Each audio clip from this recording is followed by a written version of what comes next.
excavation and repair of water and sewer lines. I still feel like I'm out of breath. I was walking there very fast to get here. And I'm like,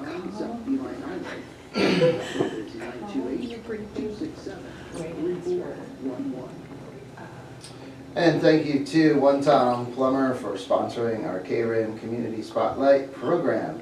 Good morning, Rim Country. Chris Higgins in the studio this morning. Happy Monday to you all. I know, school's back in session, so I'm sure some parents are happy about that. So maybe it's a better Monday than just your average Joe Monday. But it's, again, a nice day, cooler temperatures coming our way. Maybe even some rain sometime this week, so we'll have to wait and see. But hey, this morning on our Community Spotlight program, we're going to be talking about the ALS Family of Faith. And in the studio to share with us more about that organization is Tanya Hageman and Sarah Lee. Good morning, how are you doing? Good, how are you doing? Doing good. Why are you just Giggling over here? Yeah. I know. Why? Well, mine is because my Monday started off with fights. Oh, with because fights? after fall break, what kid wants to go back to school? I mean, all kids do. I mean, I think No. universally it was just exclamations of joy. Like, all right, we're back. We're going back to school. 6 a.m. wake up time. Every teacher said the same thing. Yeah, weren't Yeah. they just lined up at the door or in your vehicle already? You got out in the vehicle and the kids are in the vehicle just waiting. Like, Mom, what took you so long? we were waiting. Come on, let's go. That's exactly how it was. Yeah. That's like an alternate universe. Not in any of your households or anyone No. listening? No. Nor my son, hey, he was out of the house. Yeah, actually, yeah, he was up for 7 and out, so it was Yeah, good. but how old is your son? 25. No, my 16-year-old Noah. It was good. Hopefully by 20, well, I don't know, is he 25 now? 27, I think. But hopefully he was out and up to work. And he didn't have to. You're just not watching them anymore? No, watching him anymore. Don't have tabs on that one. Oh, Yeah. funny. Anyway, yes. Oh my Anyway, we are going to be talking about, eventually, the ALS Family of Faith and the Spinathon. Yes. You know that you just had, how many? It was a few weeks ago now, wasn't it? 2 weeks 2 ago. weeks ago. Yes. Nice. So, great turnout. I heard. It was amazing. Pictures. Yeah, I Yes. saw pictures, videos. Yes. Yeah, and you raised a good amount of money. We did $9,000. $9,000. Wow, that's Yes. amazing. One event, so. Yep. Yeah. We're No, very pleased. we are very pleased, thankful, proud of our community coming together for people who can't move their body. It was super inspirational. I think when you have the mindset of, I'm not doing this for myself, I'm doing this for someone else, it just changes your whole perspective throughout the whole ride. It was amazing. Our instructors were phenomenal. The participants were amazing. Troopers. They really were, because Yeah, we had so many new people yes. that had never been to a spin class before. And for people who are listening and don't know what it is, it's stationary bikes all in a room together, and think of like an exercise class, but it's on stationary bikes.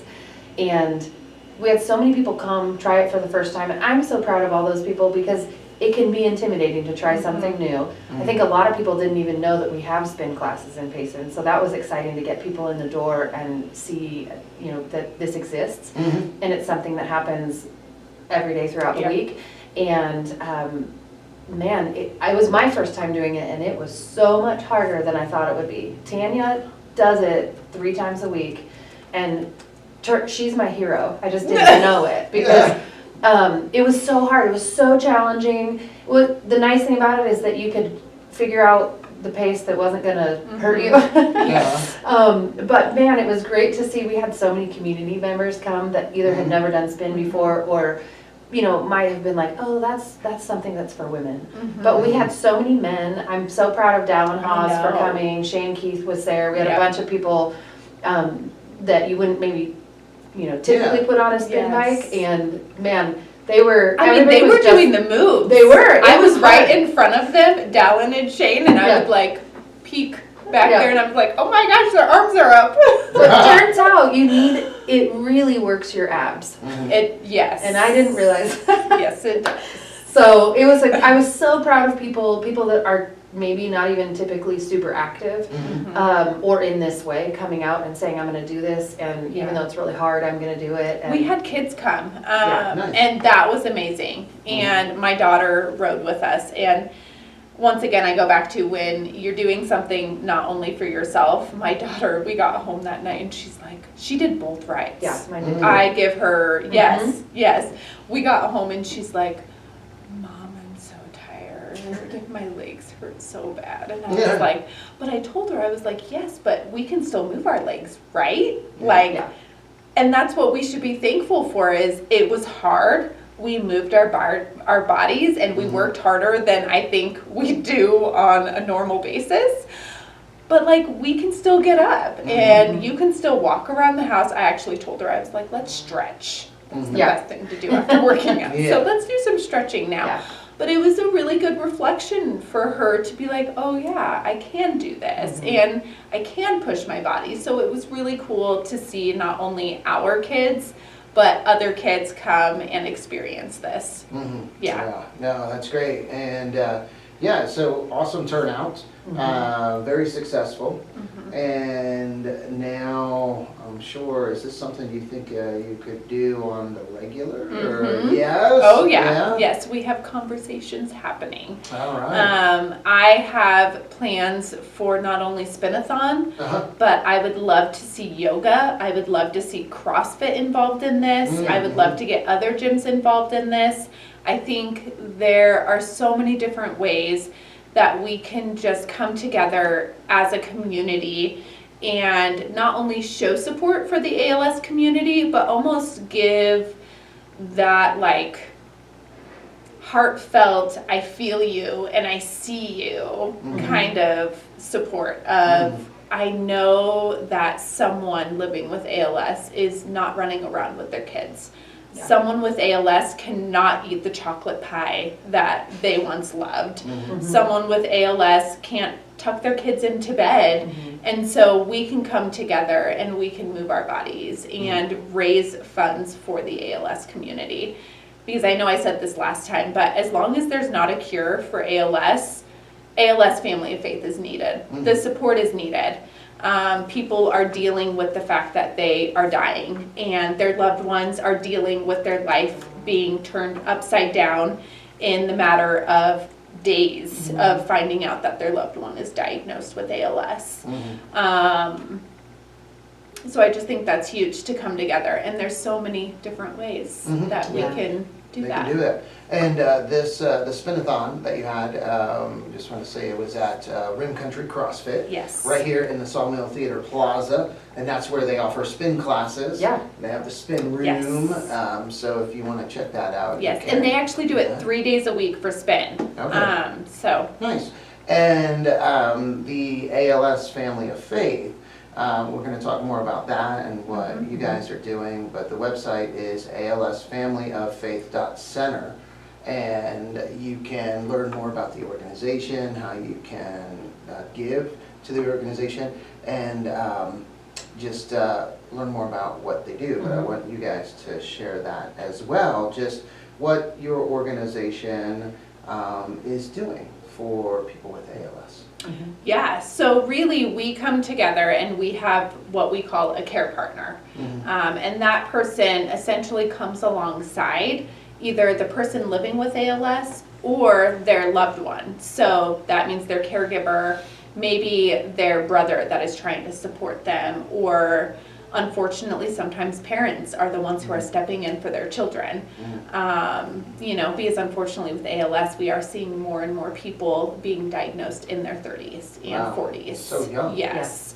And for so long it wasn't known for that. I mean, it was for a long time like you're 50 and over, which is still young, but now we are seeing people with young families who are living with this disease, and parents are having to get involved and move back in with their kids. And I don't know about anyone else, but even if I had ALS and my parents had to move back in with me, that would be a whole ordeal. Yes, So, struggle, yeah.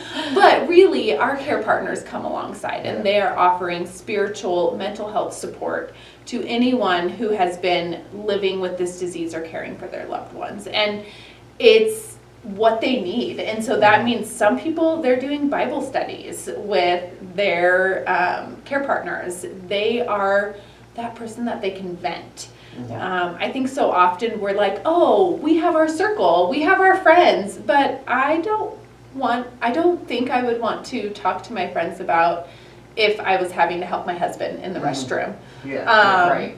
That's not a conversation I would want to have, or that your spouse would want you to have with your friends. With your friends, exactly. And so our care partners are that outside of your circle person who you can be completely honest with. And we have seen such a success to just come alongside and offer this support to those who are in the ALS community. And so, I know being a believer myself, like if ALS or any kind of terminal diagnosis, I'm going to be contemplating spiritual questions. Yes, like who is God? Why? Do I actually believe? Yes. Yeah. Yes. So really, the spiritual aspect is, I think, what makes us unique. Is it's more than mental health. It's coming alongside them and not only helping them process those questions, because let's be honest, we don't always have the answers to some of those questions, but we can definitely help those people process and work through and remind them that they are seen, they are loved, not only by our God, but by the people who are surrounding them and ALS Family of Faith, and that they have someone throughout each transition of ALS. Yeah. Well, and we know that whether it's ALS or any other terminal disease, even a lot of chronic illnesses, oftentimes your community that you thought was very solid starts to disappear because life gets hard. And oftentimes it's not bad intentions. It's because people don't know what to do, what to say. They don't know how to act. They have their own life things that make it difficult to give time to somebody else. And so a lot of these folks with any terminal disease oftentimes feel extremely isolated. And the ALS Family of Faith comes alongside them and says, hey, we want to walk with you through the duration of your journey. And that could be, for some people that's a short duration, that's 6 months, that's a year. For some people it's, going on 5+ years that they're walking with this.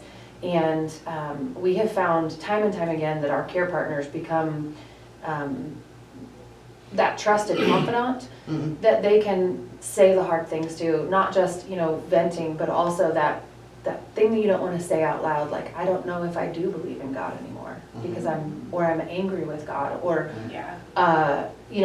in places where it doesn't feel safe to say those things out loud.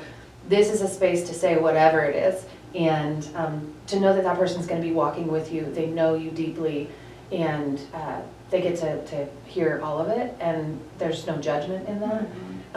I think honestly, sometimes I'm like, man, I'd like that, even if I don't have a terminal disease. Yes. Where's that safe place that I can go to? So this is the opportunity for us to love the people with ALS, and our hope is that right now we're building the foundation, and we have got about 100 clients that we're serving at any given time. But we're hoping that we can build this foundation, and as we grow, we can start to serve people with other terminal illnesses. Because obviously ALS is not the only disease that people are battling. It has some unique issues to it, because you lose your ability to speak, eat, talk, walk, and then eventually breathe. And with some other terminal illnesses, it's not maybe as stark in the way that that happens, but nonetheless, you need somebody to walk alongside you, and we were made for relationship. And so this gives us an opportunity to step in and say, you are valued and you are loved, and we care about you even if you don't offer anything to society anymore. You can't work, you can't speak, all of that. So this is our opportunity to love them well. And I wanted to share, we had a couple of really cool stories from this spin-a-thon.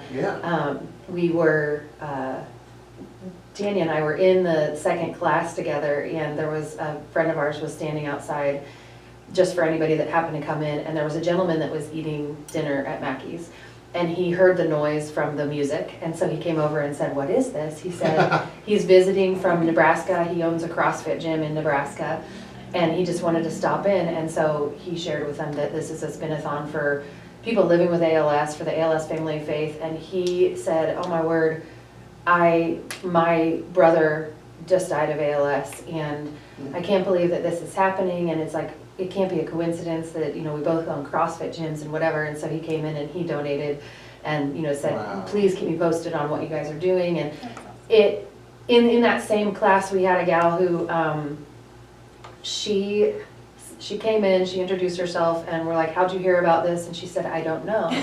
Yeah. We're like, "What?" And she said, "I don't know how I got signed up for this.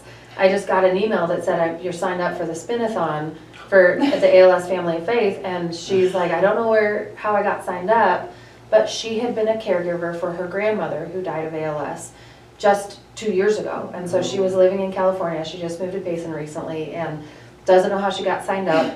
And so we're seeing her, and I'm like, I think that God brought you here, because I don't know how you got signed up either. Yeah. We had never heard about her, and so she participated in it. She won one of our raffle prizes, and it was a great opportunity to get connected with her and to say, hey, you know, even though your grandmother has since passed away, that trauma that she experienced from being a caregiver, we have the opportunity to step in and love her well, and then she is wanting to get, you know, plugged in and participate as a, you know, volunteer with us. So I was really encouraged, because, you know, sometimes you do an event like this and you're thinking, all right, you know, are people gonna come? Do they care? And to see how even when we weren't a part of the orchestration of those things, these people still came, found out about us, and it was such an encouragement. They're like, oh, not only is this needed, and man, everybody is affected by ALS if they start asking, you know, one person removed or something like that. And so just to see that this is bigger than us, and that it's meeting a need, and we're able to love people well through it. It was really, I think, the encouragement that I needed to say, you know, let's keep doing this, because you never know who you're reaching. Exactly. And we may never know all the stories, but we're privileged to hear some of them and realize that this is a much needed organization, and we're doing something that's really cool for the least of these, the people that can't give back to us, and in fact that ends up being a really rich opportunity for us in those relationships. That's something that gentleman, that owns a CrossFit gym, eating in Mackey's, and his brother just recently passed away from ALS, and he comes over to see that there's an ALS Family of Faith that's having a fundraiser to help those with ALS and their caregivers. Yeah, and something to touch on for that Sarah had kind of talked about, even like moving forward and hopefully one day being able to serve more people outside of the ALS community. But for us right now, here in Payson, we currently don't have tons for specifically ALS. And so for my heart in Payson is, I want people to know, like, if their friend at work says, hey, my mom was just diagnosed with ALS, they can say, hey, I know about ALS Family of Faith, because we have so many resources under our belt, just because of being in the ALS community for so long. We have connections down in the valley, we have connections nationwide, and so to be kind of that place where if someone is newly diagnosed to ALS, here in Payson specifically, it can be a place where they know they're going to a safe place, where they can talk to someone and they can get resources. And that brings up a point of why ALS, why you chose ALS, or why you started this organization, when, as you said, the numbers aren't as great as other illnesses. But I remember in the last program you were saying there weren't as many resources, or still aren't as many resources for the ALS community, support groups, or just groups out there like the ALS Family of Faith. So that's sort of, I know one of the reasons, and then Yeah. there's also personal reasons. Yeah. And Yeah. so So on. we originally, this started, the gentleman whose vision this was, his name is Mhm. Steve Coughlin, and he was diagnosed with ALS 6 years ago. Mhm. And he's still living with it. He's Mhm. starting to deteriorate rather quickly now, so he probably doesn't have that much longer to live. But when he was first diagnosed, his doctor said, all right, go get your house in order. You have 2 to 5 years probably. Mhm. And that was it. And he was like, Yeah. oh my word. And went to his church, and his church was, you know, no one at his church had dealt with it before, so they didn't Yeah. know, they didn't have any specific resources for him. He went to a lot of different places and realized the things that he needed to process through. Somebody who understood the disease, somebody who understood what was coming for him, you know, that he was going to lose his different faculties while his brain was 100% intact and he was aware of what was happening. Somebody that was prepped for what was coming. He was like, man, I wish that there was a place like that. And so God put it on his heart to start that. Mhm. So he started that and said, hey, could we figure this out? And so we came together and said, I think we can figure this out. And, you know, through lots of different trial and error, we figured out how to find the right care partners and pair them with people that are affected by ALS.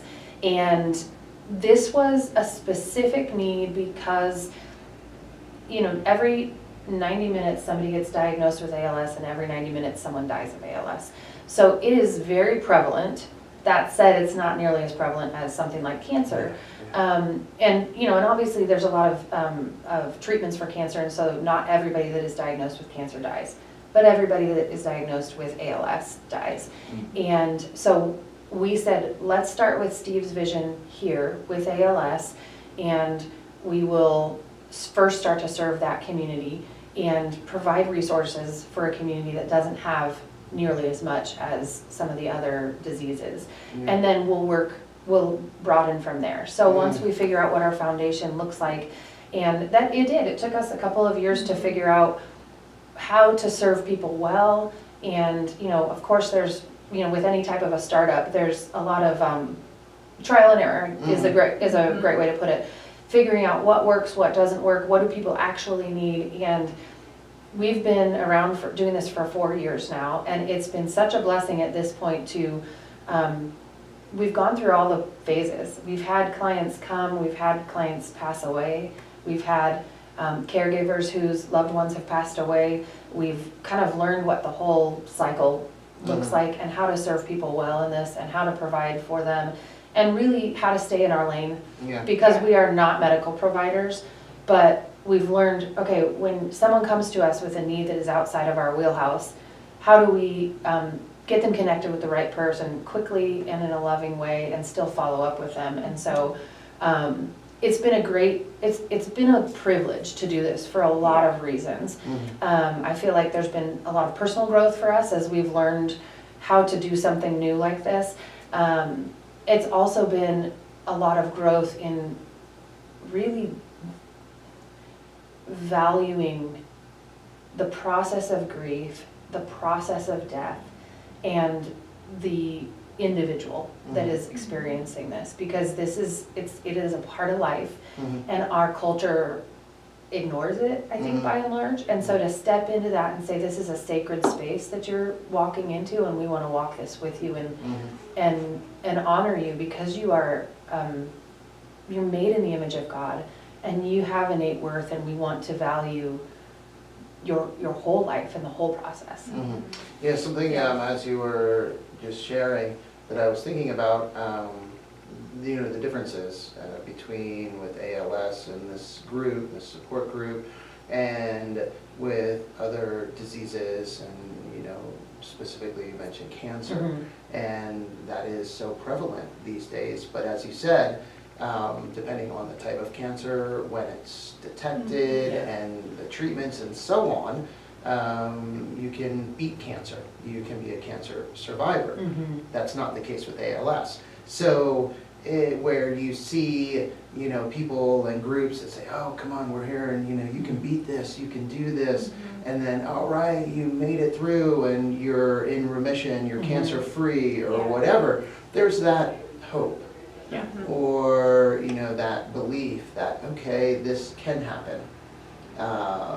But with ALS, as you're saying, there isn't. It's kind of a certainty that you don't know when you're going to die, Right. but you're going to die Yes. from this disease. Mhm. And you might have a year, 2 years, 5 years, maybe 20, 10 years, yeah. 20. I mean, In the here- rare it's circumstance. Yeah. very rare. Yes, Like, yeah. my family has experienced both ends. Mm, My grandfather died within a year of being diagnosed with ALS when my dad was a kid.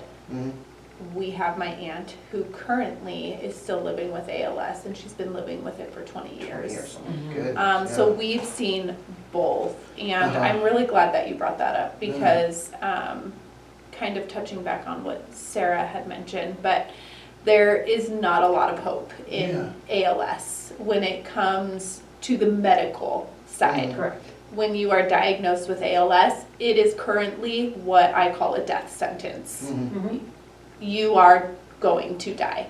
But ALS Family of Faith for me has given so much life for me in terms of so before transitioning in my job with ALS Family of Faith, I was the care partner coordinator. Mhm. I got to talk with every person who needed to meet with a care partner. I got to hear so many different stories, how God has used each person, how he is currently using them, and then I would pair them with one of our care partners. So in that time, I work from home, my kids are home sometimes, and I can't tell you how many times a child would interrupt. And in a lot of jobs, that is a huge no-no. Like, absolutely not. But in this job and the people that I get to meet with, I can't tell you how many times they would say, nope, call me back. You go be with your kids. Go take care of your Or kids. can I see your kid? Yes. Can I say hi to you? I have Mhm. literally had Yeah. someone who, my kid, I was on a Zoom meeting and I was like, Pushing him away. trying to keep a smile on my face, like, yeah. Uh-huh. And they were like, no, please let them come in. Mhm. Because they don't get to do that. Mhm. They don't get to chase after their grandkids or their kids. They don't get to fight with their kid in the morning about going Yeah. to school. And so Yeah. being a part of ALS Family of Faith, because I come from a different background, I knew what ALS was. Mhm. Yeah. I knew how awful of a disease this was. And while my aunt is wonderful and she has always lived, like, I love sharing her story because living with this disease for 20 years is almost equally just as bad as dying a year after, because she has had to say goodbye to so many of her friends Yeah. living with this disease. But her number one thing is live your life to the fullest. You woke up today, you are worthy, and go do something. Go Yeah. bless someone, go do something you love, whatever it is, because you can, and you are here. But that's not often seen in the ALS community. Yeah. It's often sadness and just fearfulness. Yeah. But meeting with care partners, I can't tell you how many people have been like, I see it. Like, I feel the joy. And even though I know the ending to this, I can still enjoy life. And so I'm like, okay, if I'm meeting with these people Yeah. who are dying and can still find the joy, I'm like, I can find the joy when my kid is throwing a tantrum in Walmart. Or Yeah. I'm gonna go on that trip. Mhm. I'm going to eat the piece of cake Yeah. because I Yeah. can. Yeah. Um, It makes you think how really bad is that bad day you're having? Is Yes. it Yeah. really that bad? Yeah. It brings about a different type of gratefulness, Mhm. or it reminds me these gifts in front of me. You know, for in the little kid stage. Yes. That's a hard stage, but it's also hard when it's, okay, now I'm in my 60s and the joints hurt more and that this hurts more and it's harder to do this thing. But with all of it, that shift in mindset of I woke up today and today is a gift. Even if there's aches and pains with it, even if there's a tantrum in Walmart, it's a gift. And I'm going to treat it and value it that way, not, sit here and complain about the things that I don't have. Instead, say, man, this may be the last day I have with these achy joints or with this tantruming kid. And it shifts perspective a lot, and I'm thankful for it, especially in this season with little kids when you're like, oh my word, this might be the worst day. Yes, the other part of it is knowing that I have met with so many people who have said my most cherished, best of friendships are gone. Yeah. They have just slowly diminished because, like It's Sarah hard. said earlier, it's hard. People don't know what to say. They don't know how to act. They don't want to offend someone. They don't want to make them feel worse about their situation. But that part has made me think more on, okay, no, they need help. Like step in, even Yes. if you don't know. Even if the it's right not way. asked, even if I don't quite know what to do, to step in. And to help, and to be there, and to be available. So, Yeah. I just think, on the other hand, we are always looking for volunteers. So, it is a very rewarding volunteer opportunity as well. It really is. It changes your perspective on life and who God is and what He can do. Yeah. So We would definitely say if someone's interested, we are always looking for additional funding so we can serve additional people. And at the same time, if somebody's out there and says, man, this really is, striking a chord in my heart of a way to get involved, financially, great, but your time. We would love your time. And so reach out to us if that's something that is tugging on you right now.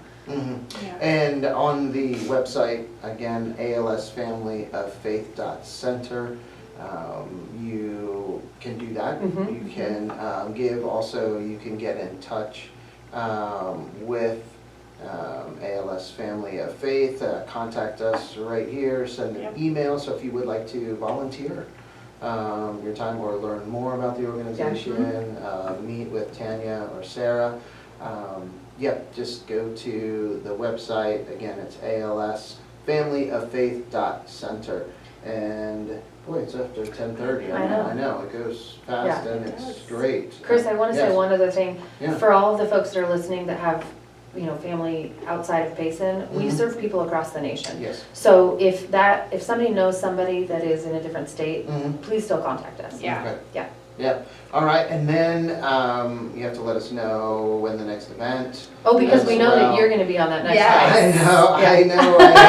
I had an excuse. I did have an excuse. It was an anniversary party. That's what they all say. Not they all. I mean, there were, Technically, that first ride. I know. Would have The been first ride I could have close. done. I don't know if I would have, but I would have been sitting at the party that just like zoned out like a zombie. I can't move my legs. I can't move. It hurts to get up. Well, we have your spot reserved for the next do. time. And by the way, the endorphins Yeah. from these rides is epic.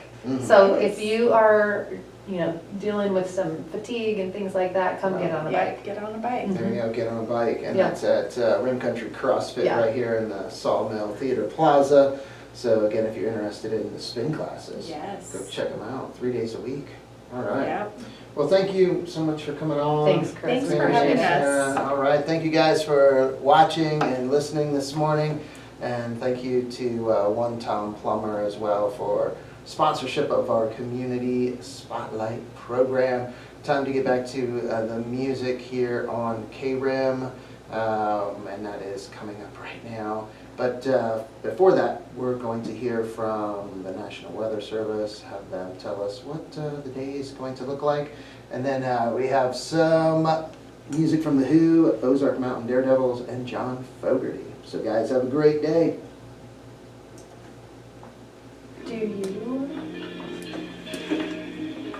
Well, that's not where I wanted to go at all. Do you even think anymore when you're like doing these transitions? I try not to. Comes just naturally? I try. Yeah.